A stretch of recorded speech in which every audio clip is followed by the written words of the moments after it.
39 minutes past the hour right now. Our next guest has done it all. Jesse Ventura. He's been governor of Minnesota, a Navy SEAL, a movie star, an extremely popular pro wrestler, and even a Harvard professor. Well, now he's on a mission to find out what the government may not be telling us. He actually wrote a new book about it, 63 documents the government doesn't want you to read. And we also want to get his take on some of the news of the day, all the politics going on. Will the government shut down? And what do these two parties hope to accomplish? Thanks for being with us this morning. Thank you. It's great 63 documents that government, I mean, it's a great conspiracy. I mean, there are some good conspiracies in here. You say that the... There's no conspiracies in there. I mean, people no, excuse love me. to talk Every about... document in there is in the public, and it's not a conspiracy. That's their documents. Well, let me just ask you about this one. 63 for when Kennedy was shot, right? Yeah. Why'd you write the book? Because Dick Russell and I felt 63 was a great number. That was the year Jack Kennedy was killed. And I believe that that is the year that a coup d'etat took place in our country, because on my TV show this year, Conspiracy Theories, we had a confession. You to don't the murder believe, of John. You don't believe we that had a people were confession. telling the whole truth about Absolutely what happened not. to John But Kennedy. we had a confession. E. Howard Hunt confessed to his son, St. John Hunt, on his deathbed. He said it was called The Big Event. He was on the fringes of it. He named who it was. It was William Harvey, who at that time was head of the CIA's assassination team, and David Sanchez Morales. And he is also famous for something else. You know what? He killed Che Guevara in Bolivia in 1967, where they put Che against the wall and executed him. And Sanchez used to wear Guevara's Rolex for a trophy. People are eating their Cheerios this morning and they're going, Jesse Ventura, boy, that's not what we learn in history, and that's not what mainstream America believes. And what does it matter today? I mean, obviously it matters, but what does it matter today? I mean, we're moving on. What does it matter today? Because if you can kill our president and get away with it, then what can't you do? I challenge you with that. What can't you do? Let's bring us into something a little closer. You believe 9/11 was a conspiracy as well. That our government knew, high senior government officials knew that it was going to happen. Read the documents. Read the documents. The NSA, they... I mean, Condoleezza Rice sits out there, the memo, well, there's more than that. They didn't even look at NSA. They knew 4 to 6 months before it happened that there was intel to that level. And Condoleezza Rice sits out there and said, we had no idea they were going to fly planes into buildings. Excuse me, the memo said it. August 6th, you can't read? You know, and there are so many questions that I have. They can debunk me, but just answer my questions. Nobody answers your questions. You're not allowed to talk about 9/11, let alone question it. And now, of course, if you want to get modern, we're going to have this trial. Well, what these... You can talk about the trial of Sheikh Mohammed. A military tribunal, they're not military.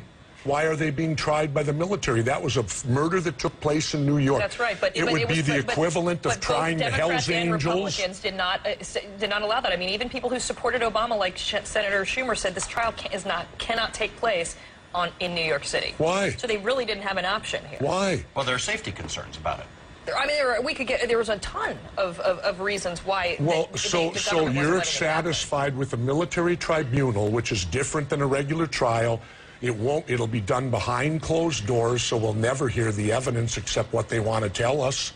And they'll just simply execute these guys and say, okay, we did our job. What is the alternative? What do you want to happen? Let me sit on the tribunal. I'll volunteer. I want to hear the evidence. I want to hear evidence. Admitted mastermind of 9/11. I mean, they're going to... Wait a minute. Admitted? They may plead guilty. Excuse me. They were waterboarded 173 times. I've been waterboarded. I've been waterboarded in SEER school as a Navy SEAL. It is torture. I'll tell you this. Any one of you were waterboarded, you'd confess to it too.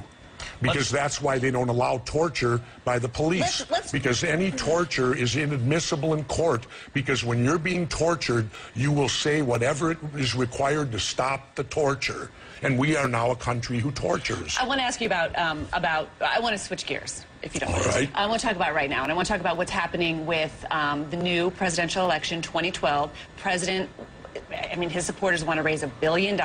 Is there ever any hope for a real third-party candidate for any not conventional perspective and point of view when you've got machines on both parties that are creating such big money making records like this? Probably not, because as Ralph Nader said, we live under a two-party dictatorship. and nobody else is let into the game. The difficult thing, like if I wanted to run for president, I have to get ballot access in all 50 states, and it's different everywhere. That's done on purpose. You know, they get access right away. Anybody challenges them, they won't get that.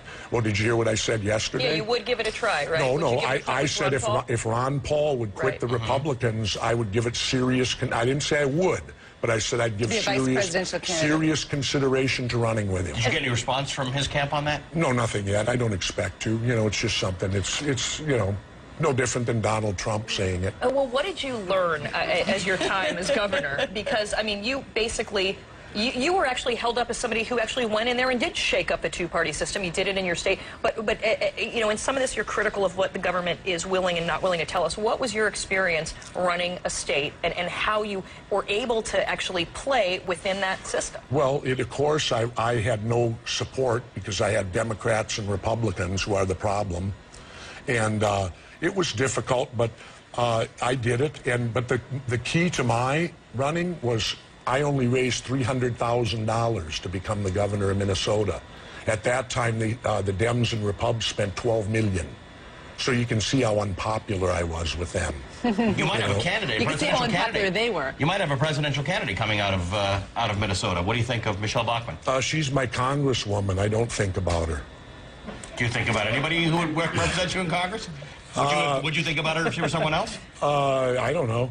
Maybe. But getting back to the book, you're getting off. I'm here to promote the book. All these documents are in the public domain.